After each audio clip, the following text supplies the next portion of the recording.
नमस्कार, मी विशाल सतीश वागज विशाल एंटरप्राइजेसतर्फे आपलं मनपूर्वक स्वागत करतो। साधारण 70 दिवसाचं हे टोमॅटोचं रोप झाड आहे।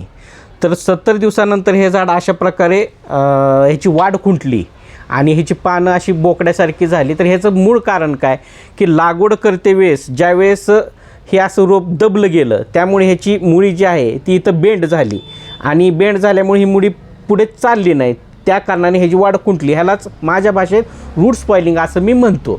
तर ह्याच्यासाठी काळजी घेण्याचं काय, ह्याच्यावर कुठला औषध किंवा स्प्रे घेऊन काय उपयोग होत नाही।